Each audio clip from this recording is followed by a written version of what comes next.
ফেব্রুয়ারি মাসের মধ্যেই প্রাইমারি স্কুলের শিক্ষার্থীরা বই পাবে বলে জানিয়েছেন প্রাথমিক ও গণশিক্ষা মন্ত্রণালয়ের উপদেষ্টা অধ্যাপক ডাক্তার বিধান রঞ্জন রায় পোদ্দার।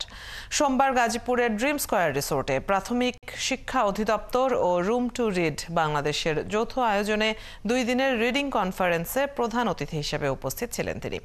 অনুষ্ঠান উদ্বোধন শেষে সাংবাদিকদের এসব কথা জানান। আরও বলেন, জাতীয় শিক্ষাক্রম ও পাঠ্যপুস্তক বোর্ডে 85% ওপরে বই মাঠে চলে গেছে। এছাড়া ক্লাস 4 ও 5-এর 84% বই মাঠে চলে গেছে।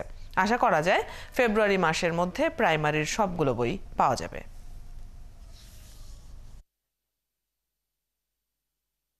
প্রথমত হচ্ছে প্রাইমারি শিক্ষা যেন মানটা বাড়ে, আমরা সেই চেষ্টা করছি।